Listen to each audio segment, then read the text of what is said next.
Assalamualaikum warahmatullahi wabarakatuh. Jumpa lagi bersama saya di channel Tani Cyber. Pada kesempatan kali ini kita akan share sedikit tentang logika dan algoritma. Manusia adalah makhluk paling mulia sebab dianugerahi berbagai kelebihan yang tidak diberikan kepada semua makhluk selain manusia.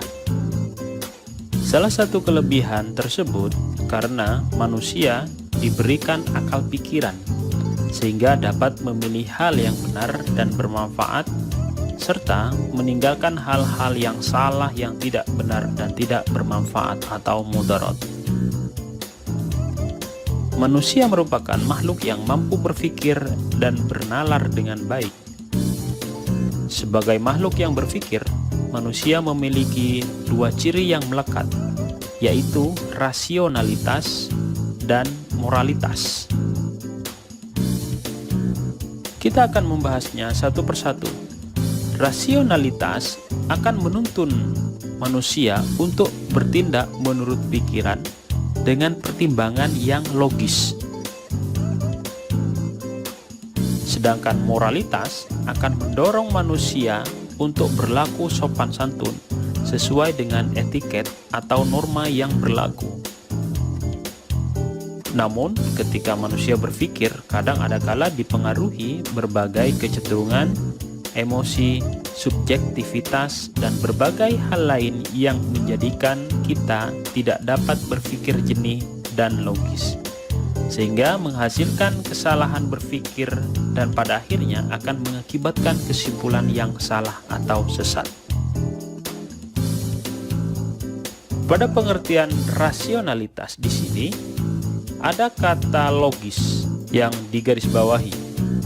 Logis di sini berarti masuk akal dan memenuhi hukum logika. Logika sering diartikan sebagai kemampuan berpikir. Logika yaitu kemampuan seseorang manusia untuk berpikir dengan akal tentang suatu permasalahan yang dapat menghasilkan sebuah kebenaran, dibuktikan dan dapat diterima akal. Dan logika sering dihubungkan dengan kecerdasan.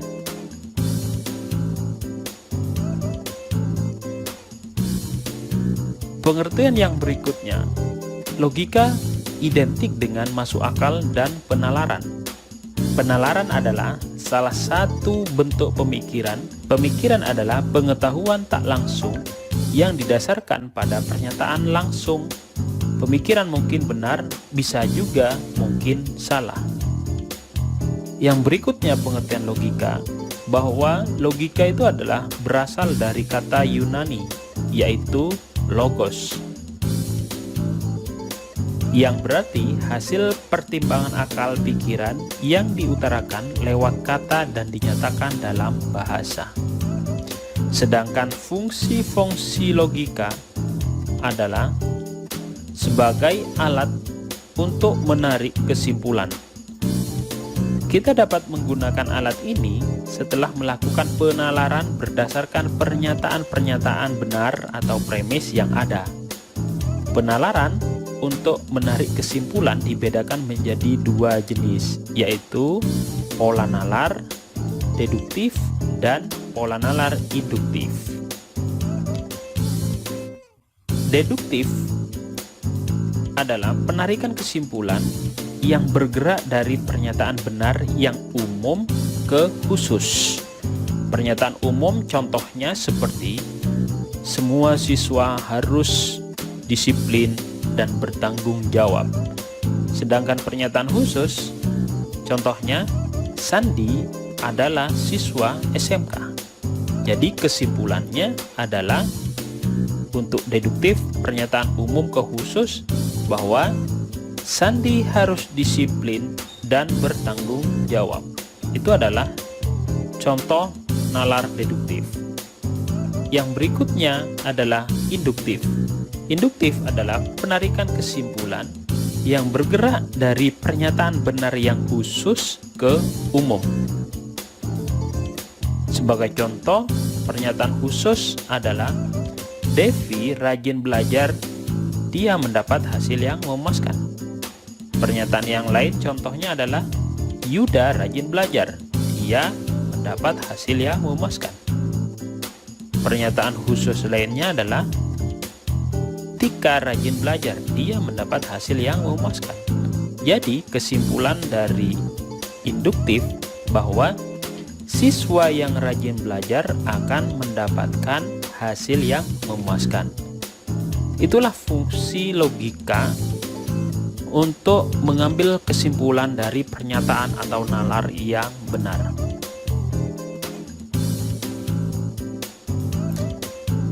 Yang berikutnya kita akan membahas tentang algoritma. Apa itu algoritma? Kata algoritma berasal dari nama penulis buku Arab yang terkenal, yaitu Abu Ja'far Muhammad Ibnu Musa Al-Khwarizmi. Al-Khwarizmi dibaca oleh orang barat menjadi algoritma, kemudian diserap dalam bahasa Indonesia menjadi algoritma. Sedangkan menurut para ahli, pengertian algoritma adalah deretan instruksi yang jelas dalam memecahkan masalah, yaitu untuk memperoleh keluaran yang diinginkan dari suatu masukan dalam jumlah waktu yang terbatas. Jadi kesimpulannya, logika dan algoritma adalah ilmu yang mempelajari tentang cara penyelesaian suatu masalah berdasarkan urutan langkah-langkah terbatas yang disusun secara sistematis dan menggunakan bahasa yang logis dengan tujuan tertentu. Untuk lebih mudah memahami arti dari algoritma, dicontohkan sebuah permasalahan penukaran isi dari dua gelas. Diberikan contoh dua buah gelas A dan gelas B. Gelas A berisi teh, sedangkan gelas B berisi kopi. Bagaimana menukarkan isi gelas tersebut sehingga gelas A yang awalnya berisi teh akan berubah berisi kopi?